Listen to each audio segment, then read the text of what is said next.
Welcome to The Explainer. Today, we're diving into Chapter 4 of Zazen, and we're tackling a huge question. A question that every serious meditator eventually asks. What happens when you reach the highest stages of practice?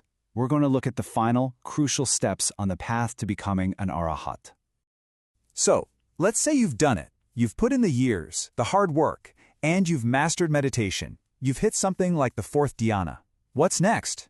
Well, it turns out it's not a finish line. It's actually a fork in the road, and the choice you make here changes everything. All right, so here's our game plan for today. We'll start with that fork in the path. Then we'll look at the two different destinies that unfold. We'll talk about the Great Plateau, which is where so many people get stuck. Then, and this is the exciting part, we'll reveal the one condition that unlocks it all, this idea of mind-to-mind transmission, and finally, the direct path to Arhatship. Yeah, so reaching a really high level of meditation isn't the end of the game. In a way, it's the beginning of the real game. It's the point where you have to make a conscious decision about your ultimate spiritual destiny. Okay, so you're at this crossroads, and you've got two main choices. On one hand, there's the non-Purelin path. Here, your skill in meditation basically determines which heavenly realm you go to. Places like Tushita heaven, where you can keep learning. On the other hand, you have the Pure Land path. This is different. This is where you make a specific vow to be reborn in a world that's totally free of suffering, so you can just focus on your practice without distraction. Now, what's really fascinating here is how your level of practice maps so directly to where you end up, especially if you choose the Pure Land path. It's not some fuzzy, vague system. It's incredibly precise. And this is just incredible. Take a look at this. It's not random. There's a direct, almost mathematical correlation. If you reach the fourth jhana, boom, you're looking at a middle grade, middle birth in the Pure Land. Third jhana, a little lower. But even reaching the dhyana of the desire realm gets you in the door. The deeper you go in this life, the bigger head start you get in the next. But here's the catch, and it's a big one. The Pure Land is amazing, right? No suffering, it's a safe place to practice, but progress can be incredibly slow. We're talking tens, even hundreds of kalpas, which is an unimaginably long time. Why? Because you don't have the struggles and pains of human life pushing you to grow. And this brings us to a huge problem that a lot of very advanced practitioners run into. After making all this progress, they just hit a wall, a spiritual plateau, and they can't seem to figure out how to get past it. I mean, just picture this. You get to the third or fourth dhyana. You'd probably think, I've made it. This is it. But the problem is you can't see what's holding you back anymore. There are these super subtle layers of attachment, maybe to the joy of meditation itself, that are completely invisible to you, and they're the very things keeping you stuck. So what do you do? How do you break through? Well, the text says there is a way, but it's not what you think. It's not about meditating for more hours or trying harder. It's about meeting one very specific and kind of hidden condition. And that one thing, that secret key, it's called Maha Bodhicitta, the great Bodhi mind. And this isn't just a small tweak to your practice, it is a fundamental shift in your entire reason for being. It's when you move from I want to get enlightened to I will get enlightened so I can help everyone else get enlightened. It's a total pivot to universal compassion. And the text is super, super clear about this. This isn't just a nice thought you have while you're sitting on your cushion. It has to become real.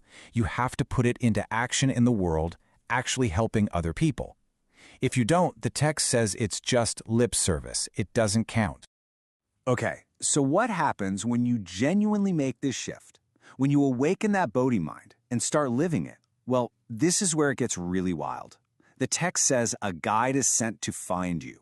The universe literally responds to your vow. This guide isn't going to show up with a glowing halo or anything. They'll appear as a totally ordinary person. Could be a friend, a coworker, even someone who seems junior to you. They might spend years, literally years, just building a friendship, building trust. Then, only when you're ready, they reveal who they are and start guiding you in a way that's totally beyond words. This method has a really cool name, transmission from mind to mind. And the way the text explains it is just perfect. It says it's like getting an electric shock. Before it happens, I can talk about it all day, but you won't really get it. After it happens, you don't need me to explain a thing.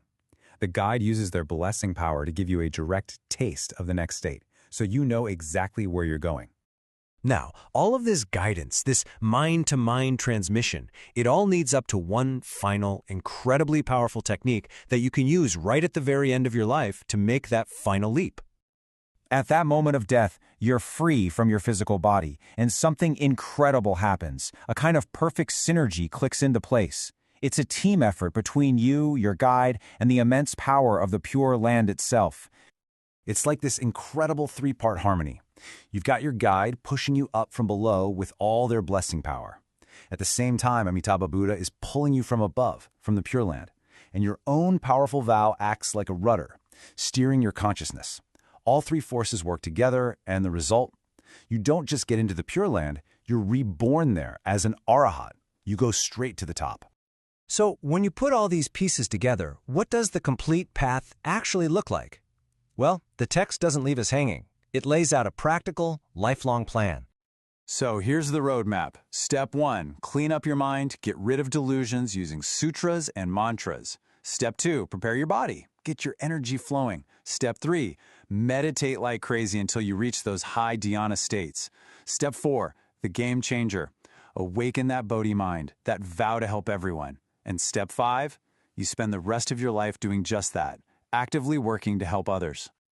And to keep you on track, the text offers these guiding principles.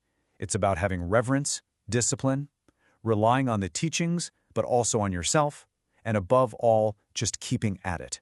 Diligence is key. And that's where the text leaves us. The path is laid bare. All the steps are there. It's really a powerful reminder that our time here is precious, and it's an invitation, really, for all of us to get to work on our own path, in our own way. Amitabha.